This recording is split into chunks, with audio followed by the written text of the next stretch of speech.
Set your affection on things above. Oh, this is so nice. Set your affection on things above. Set your affection on things above. The word that's translated affection, now by the way, sometimes when we use, maybe we pick some Greek words or Hebrew words, we're only trying to emphasize certain things because of the weakness of some translations. Okay? And to stress maybe some other synonyms that could have been chosen, or to give some expression that will help make that area clearer, like this one. The word affection is quite strong. It is very good. It is very good. There's a very good synonym there. But then I'd like to explain, because when you break it down, it becomes a little more practical. It's a word, phroneo.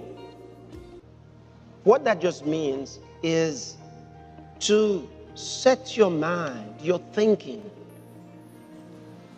It is the activity of the mind that he's referring to. Okay?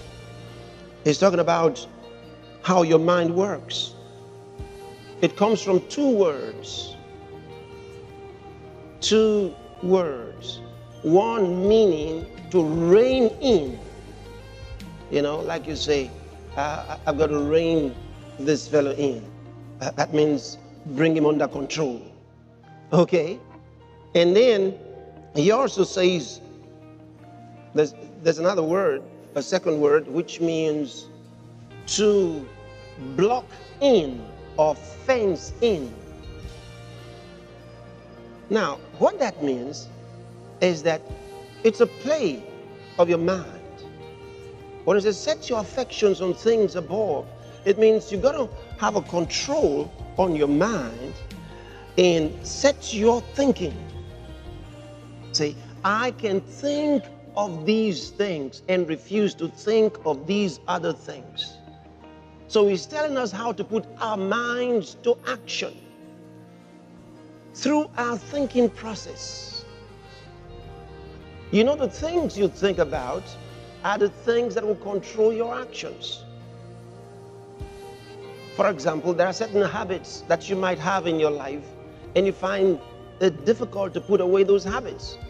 And they affect the way you serve God. They affect the way you live for God. They affect the things you do.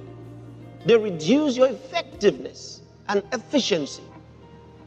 And a lot of times you find that you're wrestling with those habits and trying to put them out of your life. You're praying to God and praying to God and praying to God, and it's not changing. God's telling you it's not about prayer. You use your mind. Your mind is a very strong machine. You get it? You can use it, twist it this way and that way.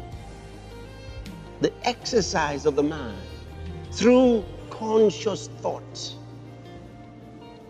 So,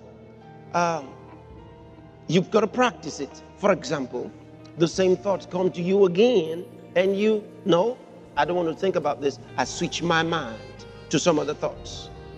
And at the beginning, I'm going to consciously say, I don't want to think about that. So I take my mind off of it. I set my mind on something else. Then it will try to persist, it will come back. Then I say, no, I don't think about that. I'm changed. I don't think like this anymore. I don't think like this anymore.